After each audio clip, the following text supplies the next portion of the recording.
What we know in our experience is it's probably a recipe for disaster. There's very few brands that have a long list of claims and try to do everything and are successful. People who are new to the industry think you've got to tick all the boxes. Yeah. You've got to be plant-based. You've got to be gluten-free. You've got to be low sugar. You've got to be high protein, high fiber, use an adaptogen, and all of these things. As the saying goes, if you try to be everything to everyone, you'll be nothing to nobody. Yeah. Welcome to Brand New Taste, a podcast for brands in the food and beverage industry, focusing on new innovation and how understanding taste is vital to commercial success. We've reached a milestone, Micah. Well, it was actually in the previous episode. Exactly. Episode Because 10. You can't count. No, I think exactly. it's the problem. Lofty number of 10. Yeah. This is 11. And so... We've dialed it up, haven't we? Exactly. Up to 11. Yeah, 100%. Thought we'd take the opportunity for a cheeky request to like, subscribe, share. Which I've already done. And me. But we just need other people to do it now as well. It would really go a long way. Really appreciate it. And it just helps us to carry on doing more content, getting better guests, etc. Speaking of guests, we were supposed to have a very good guest here today. Sadly, fallen ill. So in the last hour, we have had to scramble to put together a new episode. Yeah. So apologies in advance if this isn't as amazingly polished as all of our other episodes. But we thought, what is something that we know a lot about, we can talk about with confidence and experience, and someone suggested the subject of what are the biggest mistakes that startups make. Not exclusively startups, but I think because we work with so many startups at Tastehead, I think they're the businesses, the brands that are likely to make a lot of these mistakes. Yeah. And I think it's the things that we just find ourselves saying time and time again to clients. We've learned a lot of them ourselves over the years. Absolutely. You know, we obviously knew a lot of these before working with so many startups, but over the last 6 years, we've definitely learned a lot more. Yeah, and I think part of it is obviously we're experts in this field and we know a lot, but sometimes when you are very well versed in something, you don't necessarily communicate everything because you make assumptions as to how much other people know. Now, our startup clients, they do vary as well in their knowledge. Yeah, some know more than others because some might have worked in the food industry before, in sort of corporate environment, and then decided to do their own thing. But then you've got other people who will come to us and they've never worked in the food industry, and some of those people will come to us and say, "Look, I don't know anything. Treat me as if I'm, a baby when it comes to this sort of thing."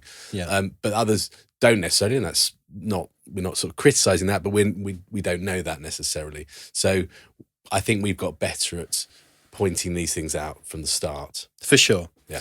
And this isn't going to be all of the mistakes that we see, and it's probably going to have a focus mainly around product development, marketing, the areas that we get more involved with. Absolutely. But think that the ones that we're going to cover today are kind of the biggest that we see regularly. Yeah.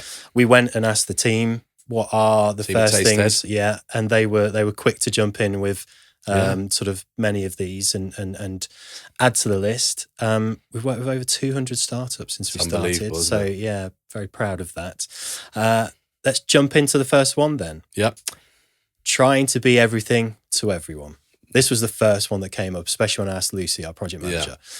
We just see it time and time again where people who are new to the industry think you've got to tick all the boxes. Yeah. You've got to be plant-based. You've got to be gluten-free. You've got to be low sugar. You've got to be high protein, high fiber, use an adaptogen, and all of these things. And what we know in our experience is it's probably a recipe for disaster. There's very few brands that have a long list of claims and try to do everything and are successful because, as the saying goes, if you try to be everything to everyone, you'll be nothing to nobody. Yeah. And I think with that as well, is that you're trying, let's say you do everything, but then you try and claim it on your packaging. It's just, people are like, well, what is it? You want to shout about one, maybe two things, not about, a whole list of things.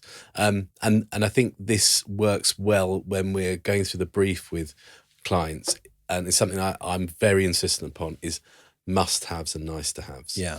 So, to begin with, they might have 10 must-haves. Some, not everyone, but some people. And we go through that and say, do you absolutely need that? Whether it's because one we get all the time, organic. for instance. Yeah. We say that's fine if that's really important to your brand, but you do realise that all the implications, cost, availability, manufacture, certification, and taste at times. And I'd say more often than not, people say, "Oh no, it's nice to have, but if we can't." Well, I think it's something that quite recently we've evolved. We used to have must-haves, nice-to-haves. We've actually got a third category now, where because must-haves was a bit subjective, people to us, we've actually got the first category now, which is deal breaker. Like, are you saying if we can't do this, the project will literally stop? And that sort of helped things out a bit. And I think another reason, going back to what you're saying about the long list of things that you see on packaging, it detracts from what you're trying to do as a brand and that perception on taste as well. Because if you see all these things listed, just from your experience of trying other projects that have all of these claims, they usually sit in something like the free from aisle, or you find them at Holland and Barrett, and might have a lot of functionality and, you know, some good claims around the nutritional values, etc. But a lot of the times it also means that taste is going to have suffered from getting those in. And, you know, the thing that we're saying time and time again is great product, great branding and packaging. And if you can get one or two more USPs, that's enough. Don't try to do too much more. Yeah. And to get people to buy a second time, taste, as we say again and again and again, is all important. Yeah. Yeah. So the next one is, don't be too fixed on anything. What we sort of advise our clients to be is try and be flexible, and not to be too wedded to things too early on. I mean, it's great to have this concept, an idea, but they have some flex in there. Yeah, you've got to have focus, and you've got to be ambitious and push for things. But if you find that you're too wedded to things early on, I mean, especially if you're doing something innovative or often not even that innovative, you're going to have challenges that you can't foresee. And if you've kind of wedded to, it's got to be this, we've just seen it so many times where people have had to make big amendments to their brief or sometimes pivot completely. And the worst case scenario is if that's post-launch. There's a client that we worked on, who I won't name, but right at the beginning, were really ambitious with what they were trying to do on a nutritional element of their project, and we sort of developed it, and it was really challenging. Some things had to be sacrificed to reach these claims, and over time they realised that it wasn't that important to the consumer. They'd preferred it to be slightly tastier, slightly cheaper, whatever it might be. And so, I think the best clients that we obviously we like to work with, people who are really flexible, but the ones that often seem to have the best success is if they do remain flexible and they listen to what we're saying, to what the market is saying, to what the retailers are saying, and they try to keep that flexibility so that when something does come up or they realise something, they've still got that ability to adapt. Yeah, and I think that those clients that are like that, they're employing us because we're experts in the field, and so they want, and so they want to listen to us. So they'll be flexible, because we will say, we would actually maybe advise looking at this route either instead of or as well as, and they go, well, you're the experts, brilliant. Yeah. Whereas, if people are coming to it who haven't been in the food and drink industry, but have very set ways, then it can create problems later on. Yeah. So one that I think is often a surprise to people is, don't be too pushy with manufacturers or suppliers. I can completely get it. People who aren't from the industry, you think, I've got this great idea, I'm investing a lot of money into the product development, the branding, got big ambitions. Surely when I go to a manufacturer, they're going to be ready to, I'm not saying people expect them to drop everything that they're doing, but they think that they're going to get their time and attention quite easily. But the reality is manufacturers get approached by startups all the time. Manufacturers often want to be approached by big businesses because the volume is where they'll make the money. How to look at it with manufacturers and startups is, if you put yourself in their shoes, they're busy running their day-to-day production. They've got all the problems that are going on with this line isn't working, someone's off sick, whatever it might be. And that's what's making them the money there and then. With any inquiry, they've got to invest quite a lot of their time and resources away from production to this new inquiry, knowing that they're unlikely to be paid anything for months, maybe longer. And even if it does go ahead, especially with a startup, the volumes are really small initially, and they're unlikely to make a good return on their investment of time and energy until it's into year 2, 3, 4, and it's not even guaranteed. It might fail in the first year or two. So I think when you look at it that way, it's easier to sort of see where they're coming from a little bit. I think also customer service is often not a department that co-manufacturers, co-packers will have in-house. Sure. And I think whereas a business like ours, we have to be really hot on customer service, client service, rightly so. But I think with manufacturers, people are often a little bit shocked about how kind of the brevity and how short and frankly rude at times.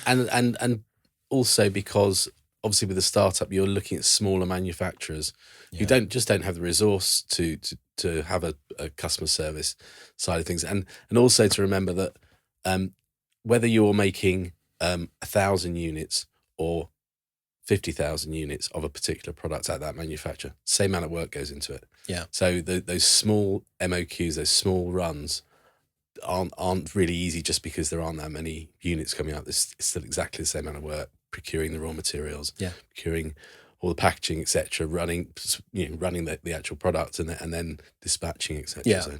And the piece of advice that we often give is treat your manufacturer like your first investor. Yeah. You've got to go and show them that you are going to be respectful of their situation, that you are committed, that you the kind of size of your opportunity, a bit of a business plan, maybe showing the branding early on or whatever it might be. And we're not saying don't sort of have high expectations from them or keep them accountable, but it's just work with them. Because we've seen it a few times where clients have lost an opportunity with a manufacturer because when we've handed over the relationship, I think they've just gone a bit too hard, a bit too soon, and the manufacturer said, sorry, not worth our time anymore. Yeah, and what I've found as well, just being in the food and drink industry for so long, is that if you getting a good relationship with a manufacturer is so important. Yeah. And if you have that, then even if you're a relatively small part of their business or smaller than some of the others, if you've got that relationship,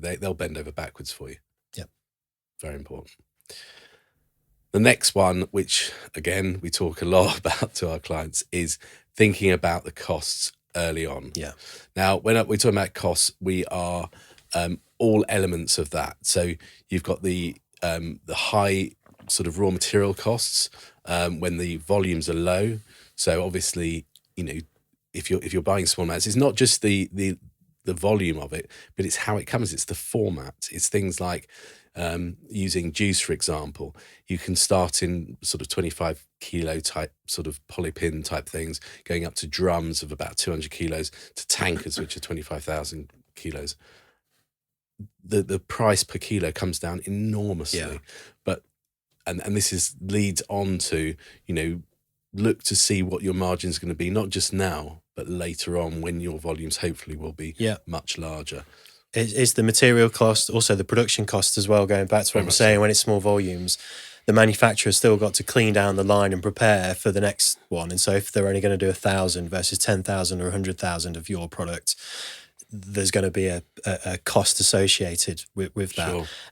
Another one, which is sort of outside of our remit, but we find ourselves kind of advising, and we have commercial consultants that we bring into projects for this very reason.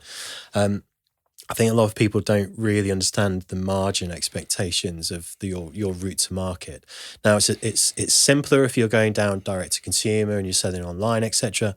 But if you're going down the traditional retailer routes, your end retailer, they're looking for anywhere from 35 to 50% plus margin, depending on whether it's frozen, chilled, ambient, etc. But what a lot of other people don't realise is there's a body in the middle called the distributor. They also want a 25 to 30% margin. Yeah. And when you add your logistics costs, your warehousing costs, the delivery costs of ingredients as well, because it's one thing about your price per kilo being high, but you might also have to pay the actual delivery costs, where if you're only buying a few kilos of ingredients and you're using multiple suppliers, the delivery costs can really add up. And these things often get missed. Yeah. So I think what we're saying around the costs is, you are going to have to accept that you're not going to have any economies of scale early on. But that doesn't mean that you shouldn't be looking to do what you can with your recipe, because you need, when you do get the economies of scale, you need to have the margins there. So I think cost engineer from the start. It's something that we do with the recipe development. And you know, the challenge that we often get is clients want to have more fruit or a better quality chocolate or whatever. And we do as well, don't get me wrong. But I think we also try to be sensible around, are you, for paying double the price on that ingredient, are you getting double the quality or is it a 2% improvement or something? That's what you've got to balance. Yeah. Underestimating timelines. How many briefs or inquiries do we get where launch is in 8 weeks' time? Yeah. And it's just an idea. No, exactly. Bit ambitious. We obviously, having worked for more sort of larger corporate sort of suppliers, manufacturers, right through to smaller ones.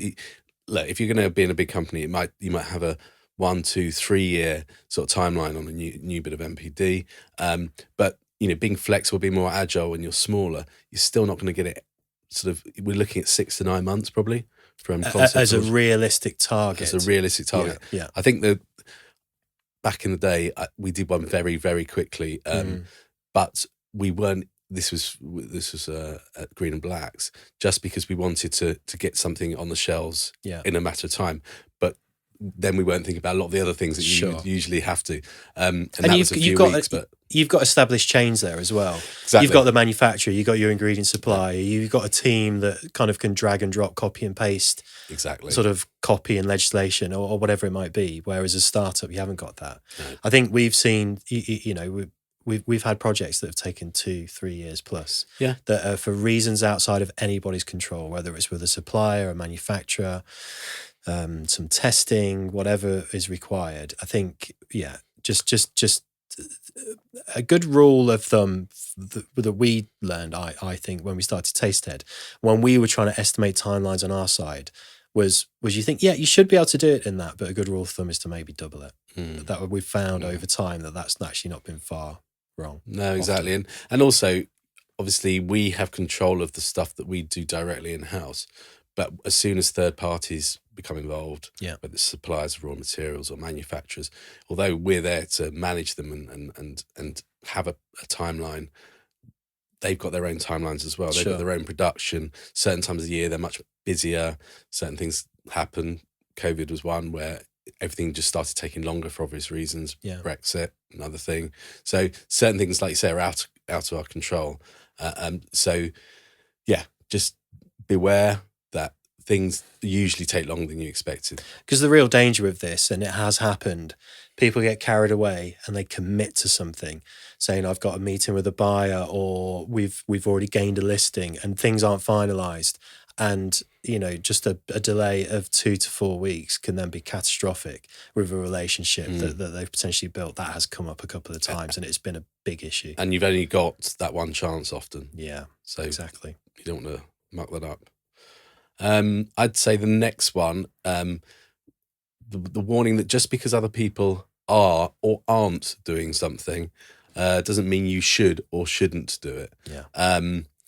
To sort of explain this is that, firstly, someone might see something, a client that they saw in the UK or elsewhere, and they say, "Oh, these people are doing it. They've got this on the can or on the packet that's making these claims." Not necessarily correct. Yeah, we see it a lot with whether it's claims on nutrition, claims on ingredients, all sorts of things. We know there's a lot of misinformation out there. Yeah, there's people, whether anybody's doing it on purpose or not, who knows, maybe. But the amount of times there was a product we had tested that was supposedly 0 sugar, and we actually didn't believe it, got it tested, and came back with 7% sugar. Yeah, exactly. And we think that was more likely down to line contamination because it was a chocolate product. And so that happens in chocolate quite a lot. But often just people don't realise. And a really common one is because people have seen it in the States and think that it's going to be the same sort of legislation and ingredient availability and so on. Not always. I think the other really common thing is going on the other side of it is clients will come to us and say that they've seen this product or this brand and they're doing really well. Mm-hmm. Well, you can't Based possibly know that really, because if people have got a bit of money, whether it's their own or they've got some investors, whatever it might be, you want to emit that you're being successful. You want to sort of shout about it on social media. You want to, sort of pay for promotional space in retailers, etc. But I mean, to know if a brand's truly successful or not, you've got to wait years, and the jury's out probably on what the number of years are. And it's different for every brand. But how many brands do we see that make a big noise? They're not there in 5 years' time. Yeah. And it goes back to these challenges around you're not going to be profitable to begin with.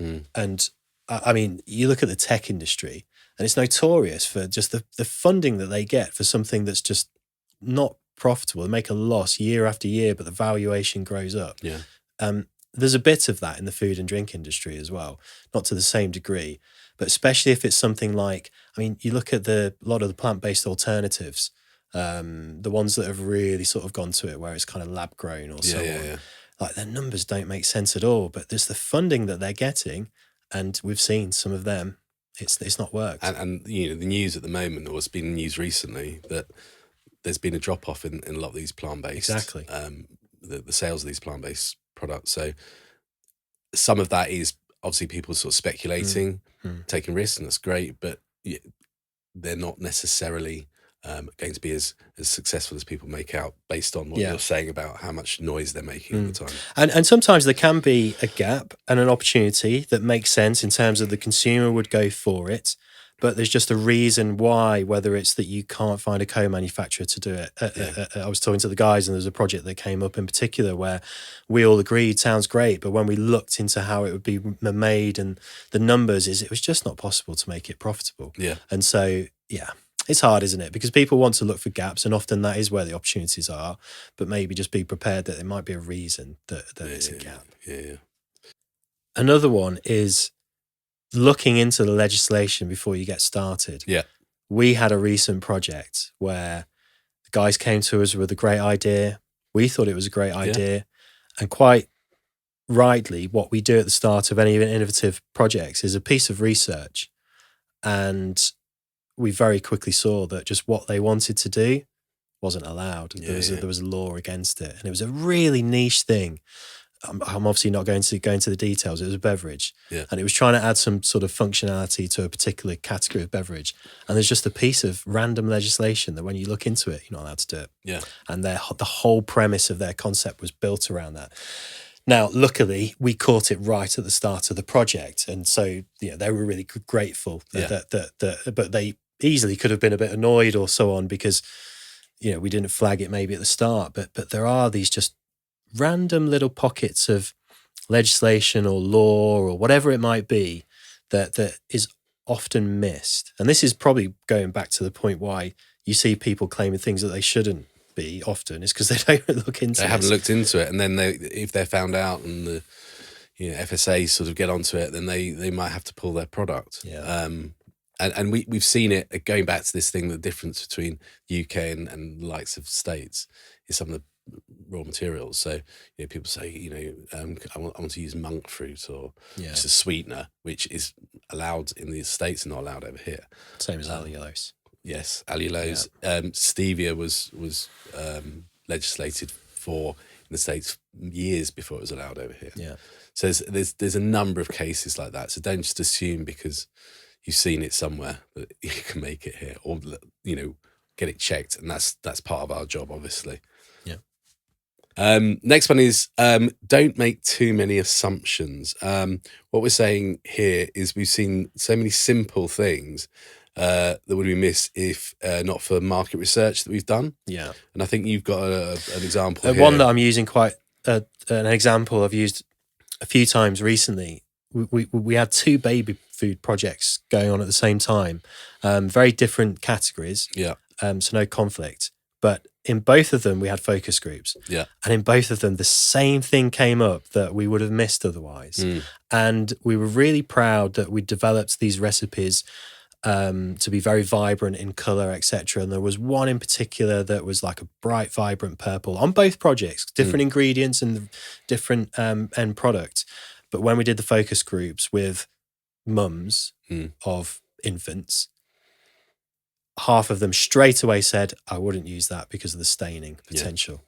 And we've seen examples like this, particularly when it's a new type of product or the end consumer is a very sort of niche target consumer, whether it's a particular aspect of sort of health and fitness or whatever. They just have, it's a unique usage occasion. It's not something that, even though we might say, oh, we would eat that or consume it, we don't necessarily do it in the same way that they do. Yeah. And I think whilst we, on a lot of projects, are more than happy to rely on our own expertise and experience, and 9 times out of 10, that's more than good enough. We do see these instances where if there's a unique nature about the product, the usage occasion, the target consumer, it's worth having a look into, because you can just uncover things that it would be easy to miss, but, like with the staining potential.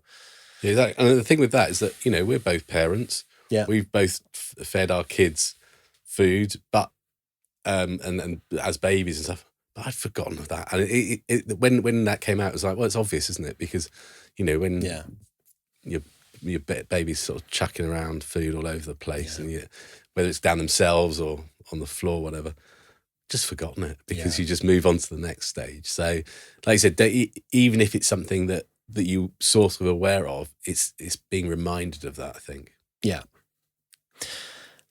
Next, we've got understanding the relationship between product and brand. We touched on this a little bit earlier about how if you try to claim too much about the product, are you potentially detracting away from the premium quality nature of the brand, or the perception of taste, etc. But I think, how many projects have we worked on where we've developed products that we've been really proud of, and you see the packaging design or you see the branding, and our heads and our hearts just sink? Yeah. Because I think that, and vice versa, not necessarily with us, because all of our products taste amazing, but you see it on the market where the branding grabs you, and the marketing does, and then the products underperform. Other people's products that we haven't obviously, developed, exclusively. Yeah. And look, it sounds obvious to people, but I think it's something we see so often, is that people get over-focused on one side of it and think that the other side isn't as important. And we're people that work very much on the product side of things. Obviously, we're involved more and more in marketing in recent years. And even we will accept that it's that branding and packaging that's going to get that first purchase. It's going to be what captures people. It's going to have that aspirational quality of people want to be seen with it potentially, etc. And so, that's what's getting your initial purchase. The product and the taste is what's going to get those repeat purchases. Of course. So the next thing that I think earlier on we were less insistent, but we should have been more insistent. We are now very insistent upon, is let the people who develop the product, i.e. us, be at the trial, the first sort of production or the trial. And there's a really good reason for this, is that you go to a third-party manufacturer and they have loads of different products, and they know that the process, but they don't know what that taste is. And so you need the person who's developed it. In this case, it'll be one of the development chefs who knows that product inside out, to basically just make sure the trial goes right, and you're getting the product at the end that is correct. And I've been to literally hundreds of trials, and I've said before, maybe 5% of them went absolutely smoothly, and then the other 95% went from anything from, there were little tweaks that need to be made, to absolute disasters. Well, speaking of absolute disasters, we've actually got, in the last couple of weeks, a client that quite understandably, I think, just wanted to kind of build that relationship with the manufacturer quite early on, save costs where they could, and they took the development recipes and did the trial with the manufacturer directly. And the manufacturer decided to add in, I'm not kidding, potassium sorbate, so an artificial preservative. There was nothing in our recipe. No. Xanthan gum, there was no ingredients like that in the recipe. Just thickens it up. Yeah. What were the other ingredients? There was like 2 or 3 other ingredients that they just added, and not used the flavours that we'd identified from a particular flavour house, etc. Yeah. And then the client got in touch with us and like, what have they done? I was like, we have no idea, because we weren't there, and we could have sort of asked, why are you adding these things? Because we wouldn't have let them. No, well, we wouldn't have. But I mean, look, there might have been a reason. Let's say that, this was a liquid product, and sometimes there's a challenge with getting it to run correctly through the depositors. Yeah. And so you've got to adjust the viscosity so that it can deposit accurately. Fair enough. wouldn't have chosen xanthan gum. We would have chosen something else. And actually an ingredient that was already in the product, we could have just tweaked that. Yeah. And it's something, again, that's come up so frustratingly time and time again, is people coming back to us having wasted time and money, have to come back, and we end up doing what we would have done anyway. And look, you know, I know we're talking about our experiences here, but that's not, obviously plenty of other people out there developing products, whether it's in-house or whoever it might be. I just think whoever the person, the individual that knows the recipe inside out, needs to be there at that trial. And you know, it's a small expense to hopefully mitigate any bigger expenses or delays or headaches further down the line. And like I said, it's not, the likelihood is that something will go awry, not the other way around. So that's why it's a necessary step, in our opinion. So the next one is always have a timeline, but you can be flexible with that. You don't have to stick to it, but always have it, can adjust it. Otherwise, you don't know what you're aiming for. Well, and also, how can you keep third parties accountable? Yeah. So including ourselves. Yeah. Because sure, if someone comes to us and they say, I'm in no rush for this, we're still going to do our best. But you can't help but maybe, you know, prioritize someone else who's kind of saying, I've got this date, we need to push for this, or whatever. Because if you come with your timeline and saying these are the targets that I want to hit, etc., it just looks like you're kind of switched on, clued up, that you're going to be on it. And that's what you want to show to your manufacturers, the agencies that you're working with, your suppliers. And I think, you know, it doesn't have to be accurate. I think a lot of the reason people don't have this is they often feel that they're not going to be exactly perfect with their timeline and they don't want to mess people about. So often there's a good sort of intention behind not doing it. But you just tend to get a little bit lost if you don't have a plan to be working towards. So it's not just timelines, but I think timeline is something that comes up where you ask people, what's the timeline? And they say, I just want it as quick as possible, or I'm in no rush. Either of those isn't particularly helpful. Really useful, because as soon as someone says, I want it as quick as possible, that almost says to us that there actually isn't a timeline, the same way as if they say I'm in no rush. Whereas if they say, well, we've got this launch window, or we've got this opportunity, or there's reason why we want to launch in this quarter next year, whatever it is, I think it just adds a bit of weight and some benefits. Yeah, and we can be flexible as well, because we can move stuff out. Say we've got something we're doing at the moment where they want it to have it quickly, but we're prepared up front to say, look, we know it's going to take 6 months or whatever, but if we can move that closer, get the product signed off more quickly, etc. And also that client has been flexible, as in, coming in, tasting stuff more quickly, and getting to that end point as quickly as possible. Yeah. So you've got to work on both sides. Agreed. The next one, we've touched on this area already around legislation and doing your research beforehand.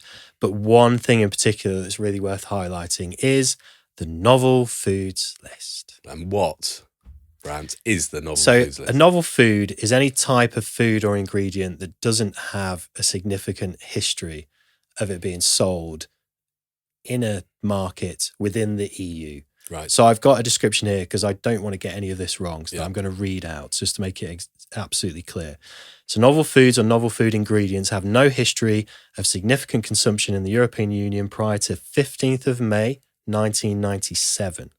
Any food or food ingredient that falls within this definition must be authorised according to the novel food legislation, regulation number 258/97 of the European Parliament and of the Council. And so basically the situation now is if you find an ingredient that is on the novel foods list, you can't use it unless you go through an application process. And that application process is easy, yeah?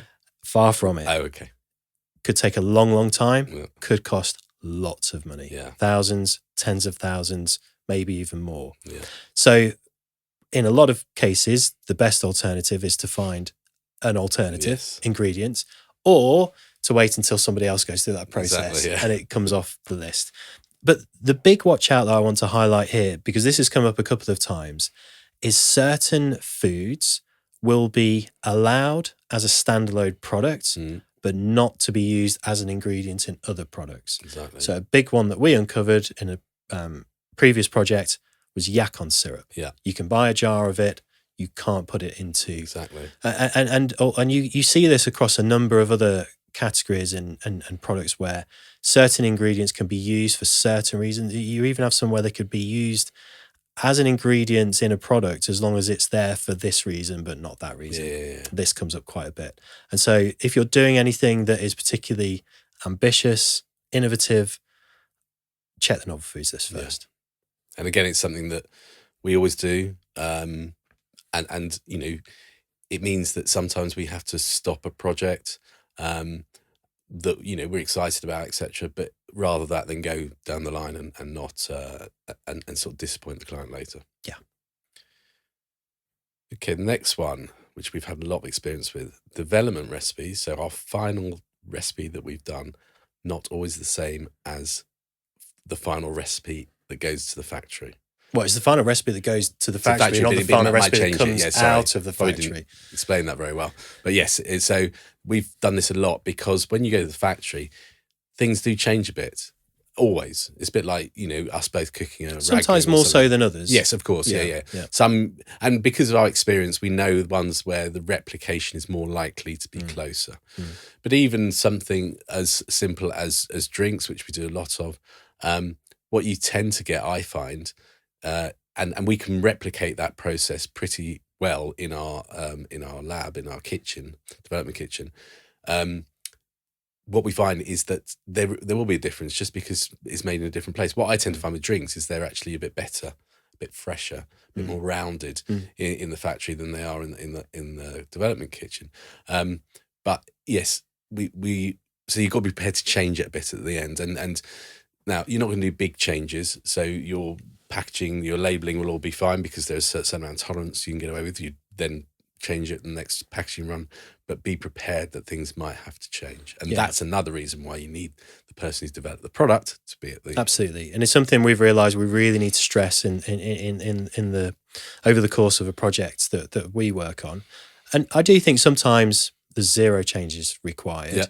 Other times tweaks, other times quite big changes. And sometimes you know that there's going to be big changes. So you talk about we can replicate processes in the kitchen, but not always. I mean, if something needs to be retorted in a certain way, if we don't have access to that particular bit of kit or able to do, I mean, another great example is HPP, where there is literally one site in the UK at the minute, really, that you can go to, and what you do in the kitchen needs to get there within 24 hours to see how it's actually going to be in production.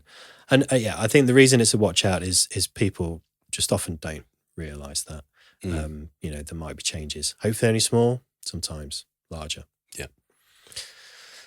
And then we've got don't launch with too many SKUs. So SKUs, stock keeping units, basically anything with a unique barcode. It goes back to what we said previously about don't have too many flavours, don't complicate things with your claims, etc. But also don't try and launch with too many products as well. It varies so much depending on what your route to market strategy is.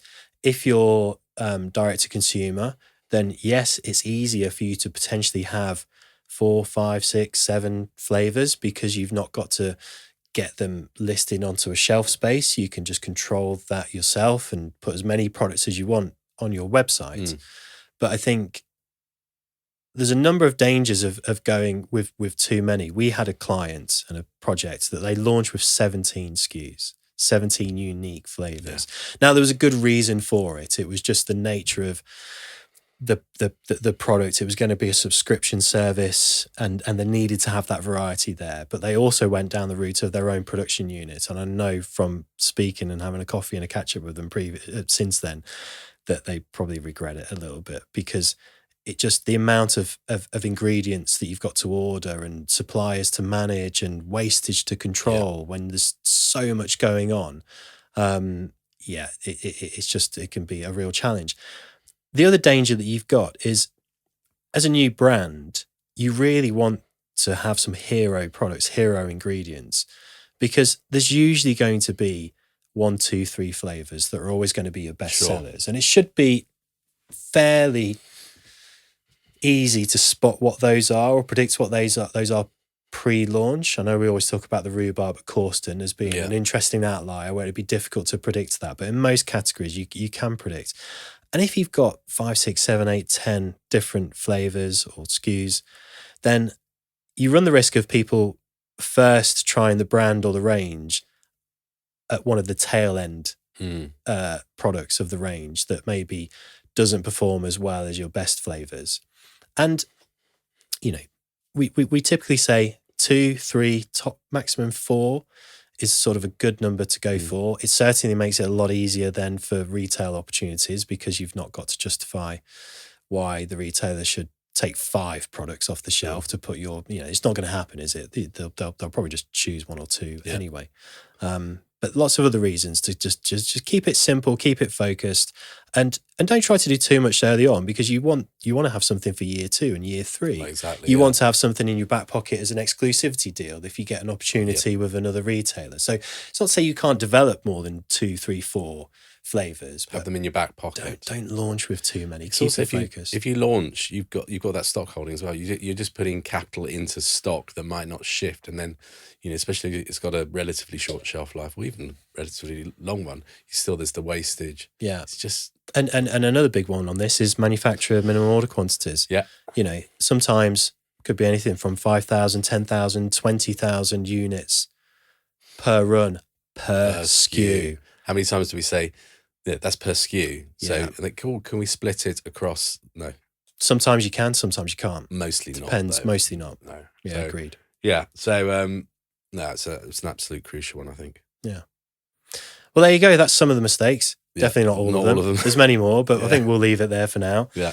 Hopefully they're interesting, useful, helpful. Yeah. And I hope that we've saved today's episode somewhat. Yes. With our last minute scramble. I hope it's been a success. One last time, if you would like, subscribe, share, follow, anything at all. We'd really appreciate it. And we'll do our best to make sure that we've got a guest on next time that's more interesting than just you and I rambling on. Doubt it. But yes, we'll try. Thanks a lot. Thanks a lot. Cheers.